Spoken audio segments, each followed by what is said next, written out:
Good afternoon, everyone. Thank you for attending Florin Hatsubon service. We'll go ahead and get started with the recitation of the three treasures.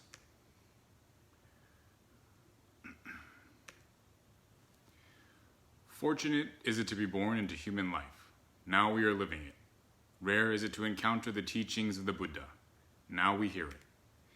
If we do not seek the truth of the Dharma in this life, and what life shall we find it?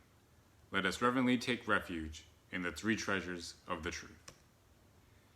I take refuge in Buddha. May we all together absorb into ourselves the principle of the way to enlightenment and awaken within us our highest aspiration. I take refuge in Dharma. May we all together be submerged in the depth of the Dharma and gain wisdom as deep as the ocean. I take refuge in Sangha.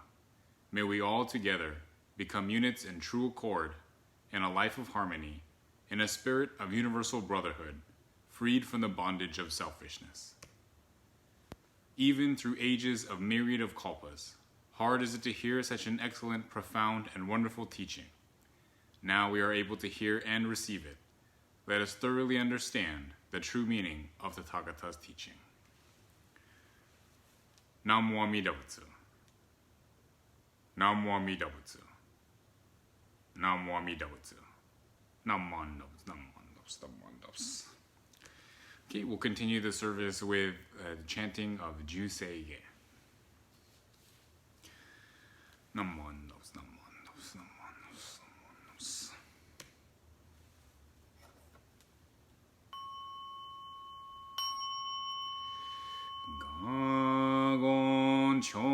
초세간 희심무조노 시가후만조 세부조쇼가 가오무료고 의다이세시우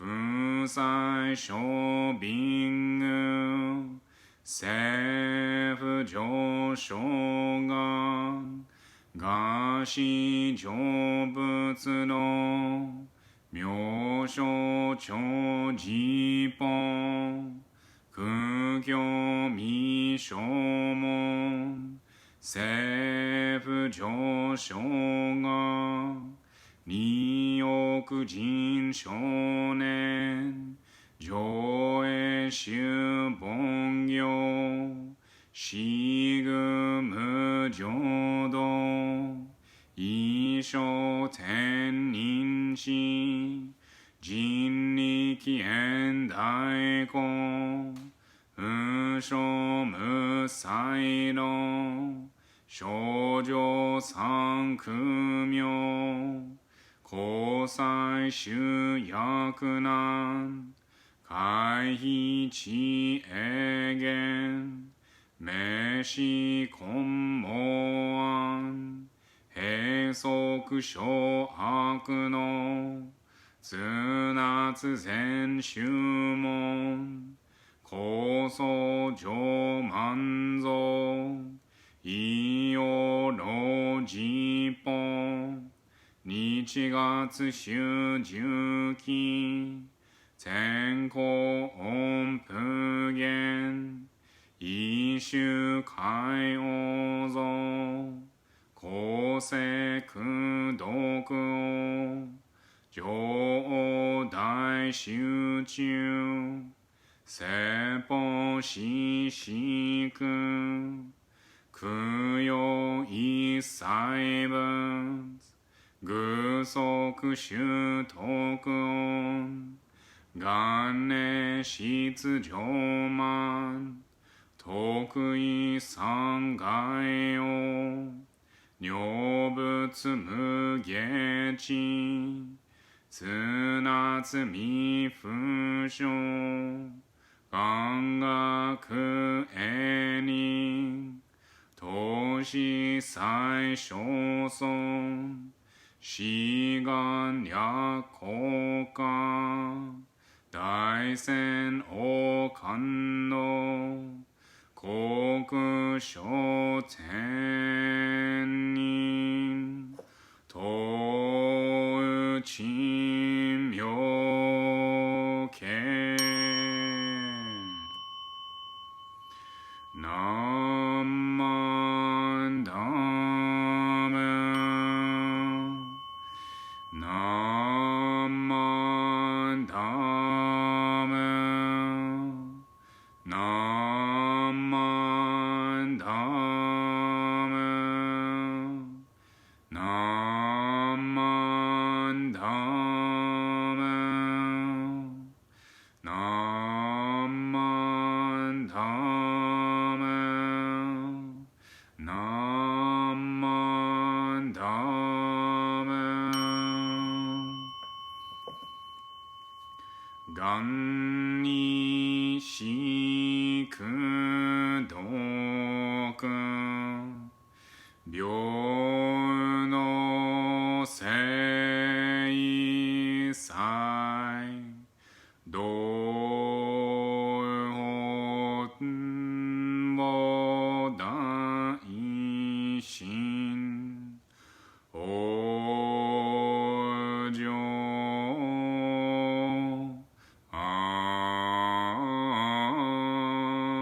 なこ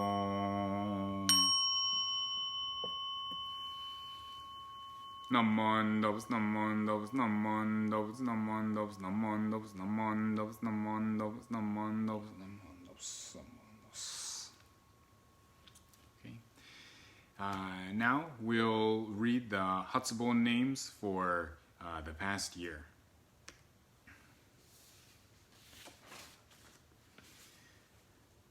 Jean Hanae Anderson. Eve Midori Baishiki.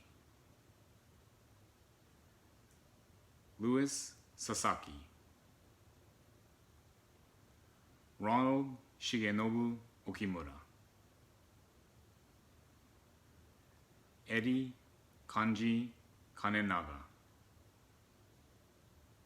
Kingsley Ken Lee. And Takeko Taneguchi. You could please join me in Gasho. Namo Amida Butsu. Namo Amida Butsu. Namo Amida Butsu. Namandavs, namandavs, namandavs, namandavs, namandavs, namandavs.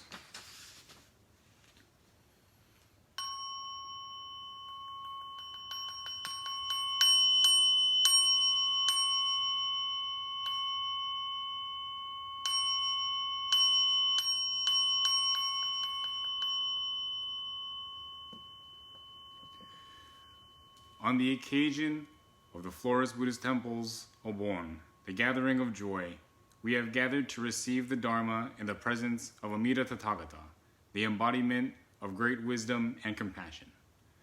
We reflect upon and appreciate our ties with those who have passed away. While chanting the sutras, we recall the story of the monk Moggallana and his vision of his mother's suffering in the realm of hungry spirits.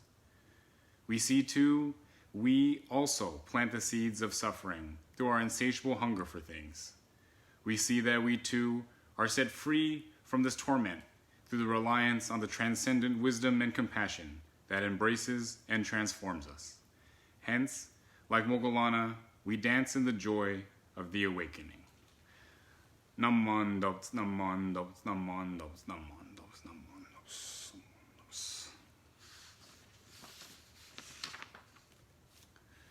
We'll now continue with the golden chain.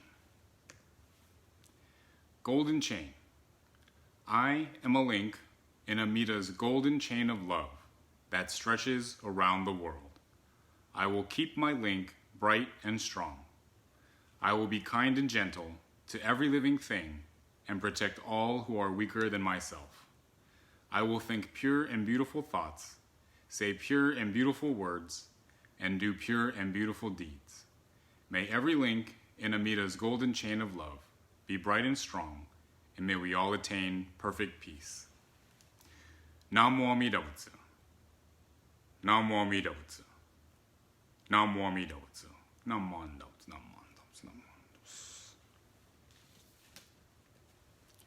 Okay, now we'll have the Dharma talk. So as mentioned earlier in the Hyobyakumon and pronouncement for the service, Obon is based around the story of Moggallana. So hopefully everyone is familiar with this story, but I'll tell it again as it is our tradition so that we continue to remember it. The monk Moggallana, or Mokuren in Japanese, was one of the Buddha's disciples and was one of his very great students, so much so that it said that he had these supernatural powers. And from these powers, one of the things that he could do was that he could look into the different realms of existence. And it just so happened that his mother had passed away in the last year, so he looked into the different realms to see where she was. And it turned out that she was in the realm of hungry ghosts.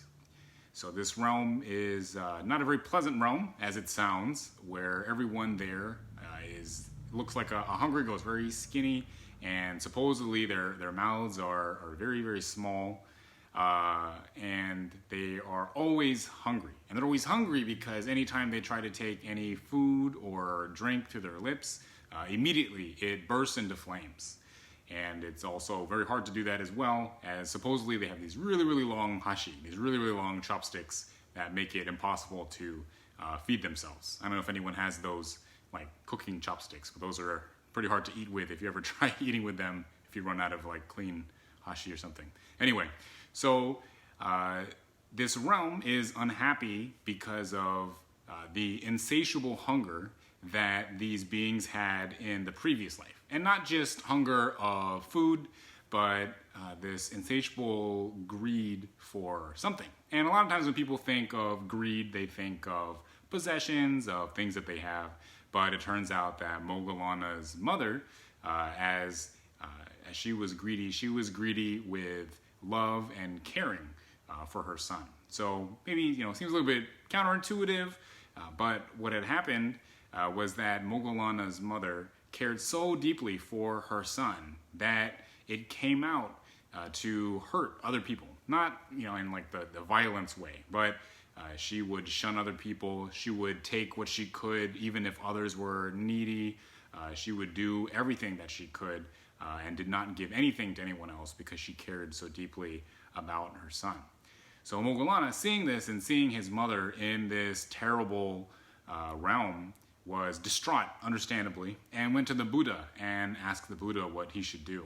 And the Buddha told him that he should give to the Sangha. He should make some kind of offering to the Sangha.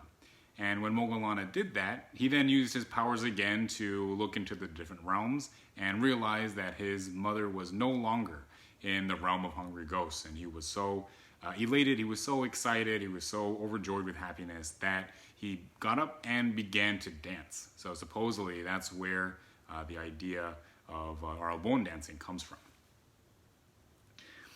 When we look at Buddhist stories, it's important for us to ask the right question. And what I mean by that is oftentimes when we think about these stories, we think, did that really happen?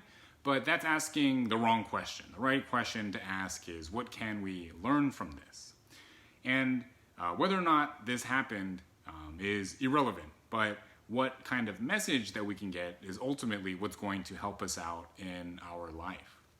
So looking at the history of it, the tradition of Obon actually existed before Buddhism entered Japan. So it goes back many years before that, and it continues on in the same way, in the sense that while perhaps there is this new myth attributed to it, there's still remnants of the past that influence all of the occasions that they have to this day. So supposedly, the Obon is the time when spirits come back from the spirit realm. The people who have passed away can come back. And I guess it's determined by this time of year because supposedly they come back on the backs of dragonflies. So because the dragonflies are a lot in Japan right now, this is the time that they would be coming back. And because they come back, the families go out and they clean the graves, the family monuments, and they put out food or toys or trinkets or something that the person who passed away might have liked, and it's to welcome those spirits. So of course, when you come back home, it's nice if it's clean. No one likes coming home to like a messy house. It's nice to have something waiting for you. I had to learn over time how to be a good host, but after learning, I recognize how incredible it is, this feeling when you come back to someone who has put in the effort to make your return more happy. So when the people do that, they're constantly thinking about their loved ones and trying to have the best welcome for them, and then hopefully they'll stay a little bit longer, hang out with them a little bit longer. And during this time, we think about our loved ones. So it's kind of this interesting duality where it's sad on one part because while we have them back, while we feel them back, we don't have them back in the physical sense. But it's also happy because we're able to have them back, and a celebration that they're no longer suffering. So that's a little bit of the history and kind of these two aspects of Obon, where it's supposed to be a festival, it's a happy occasion, but it can also be sad, especially for the Hatsubon family. So the Hatsubon, the Hatsu, means the first, so first Obon, for the people who have passed away in the last year. All right, after this one, there'll be different other Obons, but this is the first one. And this idea of Hatsu is an interesting concept within the Japanese culture as well. I was able to spend a little bit of time in Japan, and there I learned about this term Hatsu, which can be applied during the new year. So everything that you do in the new year, you do it for the first time for that year, and supposedly it sets up the attitude for that year. So if you eat like fast food for your first meal, then you have like a fast food year or something like that. But that kind of thing where it kind of sets the tone for the rest of the year, and then after that everything kind of follows. But perhaps a little bit closer to the meaning of Obon is the Hatsu after a child is born. So of course, a child coming into the world does everything for the first time, and then they do it multiple times afterwards. But the first one is always exciting, like the first steps or the first words, or to go back to food, even still, like the first fast food that they have for the first time, or something healthy like a first apple or something they eat. But this idea of the first time is also very significant in their life. So even though they may not remember it, even though they'll do it many times afterwards, it is incredible to see that first time that they're able to do it. So that's kind of more on the happy side. But now going back to the perhaps a little more sad time, the first time we have Obon without our loved one, it can be very difficult. It can be very hard because we feel like we didn't get enough time with them. Maybe we didn't get to say everything that we wanted to, or we didn't hear everything we wanted to hear. And so there's something that we hang on to. And I think this goes back to the story of Moggolana. So with Moggolana, again, we can look at whether or not this was true and whether or not we should take it literally. But in my sense, if we take it literally, I think that's important, it's traditional, and we can absolutely look at it that way. That's not wrong. We could also look at it in a different way, in understanding that Moggolana, as a human being, when his mother passed away, probably was harboring some kind of guilt, harboring something that he was hanging on to after she passed away, whether he felt guilty for her actions, whether he felt guilty for not speaking up, whether he felt guilty or regretted something that happened with his mother. He was definitely hanging on to something and thinking about her after she passed away. And it was only after the Buddha gave him the advice that he should give to the Sangha that he was able to let go of that guilt, of that regret, and was able to continue living on with his life. And it's not to say that he forgot about his mother. In fact, he was very happy and he was able to celebrate her after he was able to give, after he was able to let go. So when we let go of that kind of negative feelings, it doesn't mean that we forget, but it actually helps us to continue on in our life and actually live a more meaningful and a more fulfilled, happier life. In the same way, I think it's up to us to recognize the own kind of feelings that we have after someone passes away.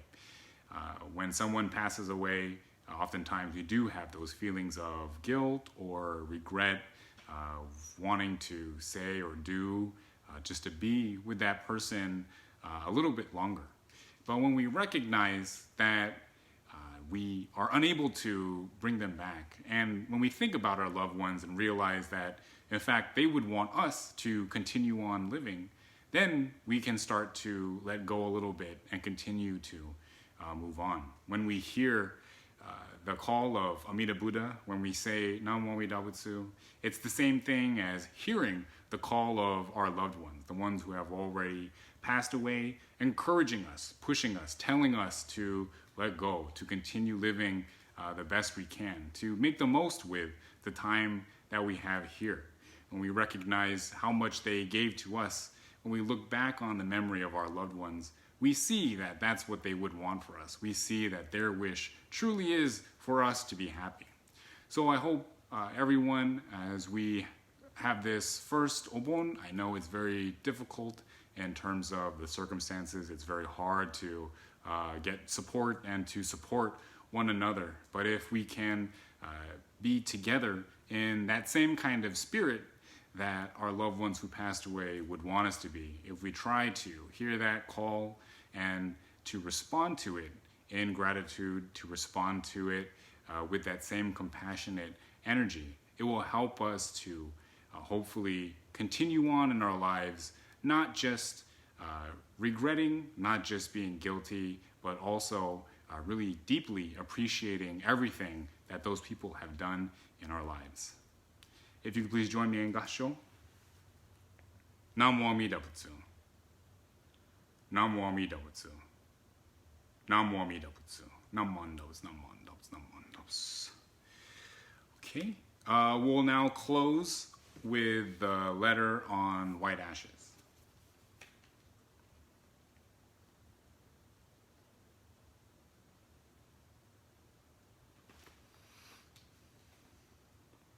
In silently contemplating the transient nature of human existence, nothing is more fragile and fleeting in this world than the life of man. Thus, we have not heard of human life lasting for 1,000 years. Life passes swiftly, and few among men can maintain their form for even 100 years. Whether I go before others or others go before me, whether it be today or tomorrow, who is to know? Those who depart before us are as countless as the drops of dew. Though in the morning we may have radiant health, in the evening we may return to white ashes. When the winds of impermanence blow, our eyes are closed forever, and when the last breath leaves us, our face loses its color. Though loved ones may gather and lament, everything is to no avail. The body is then sent into an open field and vanishes from this world with the smoke of cremation, leaving only the white ashes. Nothing is more real than this truth of life. The fragile nature of human existence underlies both the young and the old. Therefore we must, one and all, turn to the teachings of the Buddha Dharma and awaken to the essence of life. By so understanding the meaning of death, we come to appreciate the meaning of this life, which is to be treasured because it is unrepeatable. By virtue of true compassion, let us realize the unexcelled value of this existence, and let us live together with gratitude in our hearts. If you could all please join me for closing Gassho. Namo Amida Butsu. Namo Amida Butsu. Namo Amida Butsu. Namondos, namondos, namondos. Thank you again, everyone, for attending today's service. If you'd like, you can tune in tomorrow morning at 9:30 a.m. In the same place here at the Sacramento Buddhist Church Facebook for our Sunday morning service. Okay, thank you. Bye-bye.